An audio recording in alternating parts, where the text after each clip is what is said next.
Queres saber qual é a justa medida das riquezas? Primeiro, o que é necessário. Segundo, o que é suficiente.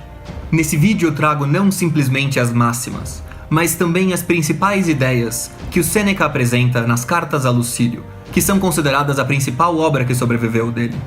Na primeira carta, ele diz o seguinte: concentra e aproveita todo o tempo. Dê o justo valor ao tempo e preenche todas as suas horas.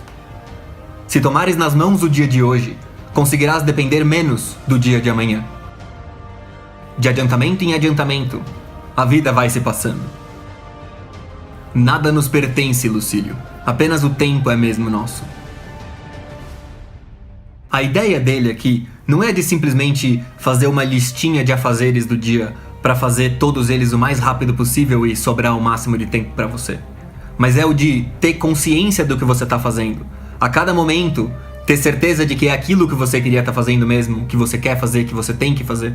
E aí você preenche o dia com essas coisas. E isso é o que garante que você vai avançar mais e mais aqueles que são os seus propósitos, tendo consciência de quais eles são e fazendo aquilo que é necessário. E esses momentos que a gente perde, supostamente para aproveitar, para curtir, relaxar e descansar, na verdade eles em geral não servem para isso. A gente continua tão estressado e tenso quanto estava antes, tão cansado quanto estava antes.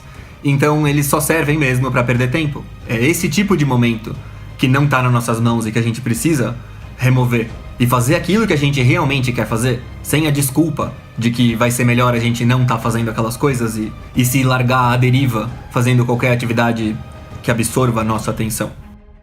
Na segunda carta, a ideia principal é sobre as viagens. Ele diz assim: não viajas continuamente, nem te deixas agitar por constantes deslocações. Um semelhante deambular é indício de uma alma doente. Ele usa essa ideia das viagens não só literalmente para o deslocamento, mas também para você não ficar indo atrás de muitos autores com muitas ideias diferentes e se metendo em tudo quanto é filosofia e ideologia. A ideia dele é que você escolha alguns poucos autores e você mergulhe neles. Assim como você escolha o lugar certo para se viver e fique nesse lugar, ao invés de ficar se metendo a viajar para todos os cantos. Provar muita coisa é sintoma de estômago embotado. Quando são muitos e variados os pratos, eles só fazem mal ao invés de alimentar. Eu acho essa ideia importante. Em geral, culpam os autores pelas besteiras que se dizem em nome deles. Mas a verdade é que quase sempre o problema poderia ter sido resolvido se a pessoa falando besteira tivesse lido direito aquele autor. Mas ao invés disso, ela estava lendo 1000 outras pessoas falando dele e falando de outras coisas. Então, para seguir esse conselho, você escolhe 2, 3 autores. O ideal seria 1, mas vamos ser razoáveis aqui e considerar uns 2 ou 3 autores. E você sempre, pelo menos por anos, você se foca nesses caras. E você aprende bem como eles pensam e quem eles são. E você busca as suas respostas neles. E quando você estiver cansado de um, você move pro outro e do outro pro um, mas sem se distanciar para ouvir as vozes, a multidão de sábios do mundo. E o Sêneca também dá um conselho pro Lucílio sobre o que fazer com esses estudos diários. Ele fala que todo dia ele guarda uma máxima sobre o que ele estudou. E a máxima daquele dia foi o seguinte: queres saber qual a medida justa das riquezas? Primeiro, aquilo que é necessário. Segundo, aquilo que é suficiente. A terceira carta é sobre amizade. Ela começa com um evento curioso, porque o Lucílio, supostamente, o Sêneca conta isso na carta, que o Lucílio teria dito para o Sêneca entregar uma carta para um amigo dele, que viria lá buscar, mas que ele não conversasse sobre o Lucílio com esse amigo. E aí o Sêneca fica um pouco indignado, de pô, você diz que o cara é amigo, mas você tá falando para não falar sobre você com ele, então ele é amigo ou não é? E daí ele fala assim: após o início da amizade, há de ter confiança. Antes sim é que se deve ajuizar. O ponto dele é que você deve ser muito desconfiado e sério com relação a com quem você faz as suas amizades. Mas quando você faz as amizades, é aí que o cara já passou. É justamente para isso que você precisa ser tão severo quanto aos critérios. Para que depois você possa se soltar. Para que daí você possa, e na verdade é o seu dever, se soltar. Pensa longamente se alguém é digno de que o incluas no número de teus amigos. Quando decidires incluí-lo, então recebe-o de coração aberto e fala com ele tão à vontade como com ti próprio. E talvez a gente não queira ir tão longe quanto o Sêneca. Eu, pelo menos, tenho um pouco de receio de recomendar a alunos que eles simplesmente descubram quem é amigo e confiem em tudo, 100%, porque esse é o conselho do Sêneca mesmo. Ele chega ao ponto de dizer que você deve viver de tal maneira que não tenha que confiar a si mesmo, nada que não confiaria a um amigo. Quer dizer, tudo aquilo em que o seu amigo pode te trair, você também poderia se trair. Talvez isso seja extremo, talvez seja uma sabedoria que, numa investigação mais profunda, a gente perceberia que ele está mais certo do que parece. Mas ele avança falando dessa dicotomia de não confiar em ninguém versus confiar demais em todo mundo. Ele fala que não devemos fazer nenhuma coisa nem outra. Qualquer delas, ou confiar em todos ou não confiar em ninguém, é um erro. Apenas diria que a primeira é um erro mais honroso e a segunda um erro mais seguro. Ele fala disso o seguinte: houve quem se refugiasse na escuridão, com a ideia de que tudo quanto está em plena luz é marcado pela confusão. Ou seja, que o cara que não confia em ninguém, ele não confia em ninguém porque, teoricamente, seria melhor pra ele. Mas ele acaba se ferrando mais em não confiar em ninguém. Ele acaba se metendo mais na escuridão, que seria o problema dos traidores, nessa metáfora. Porque o cara que não quer ter nenhum amigo e não confia em ninguém, o medo dele é o de ser atacado pelas costas. Só que o cara que não tem nenhum amigo acaba sendo tão fácil de atacar pelas costas quanto o cara que tem todos os amigos do mundo e fica sendo esfaqueado por eles, saca?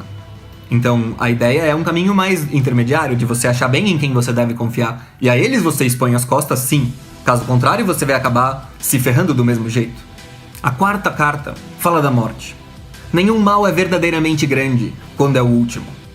Ninguém pode obter uma vida segura se continuamente pensar em prolongá-la.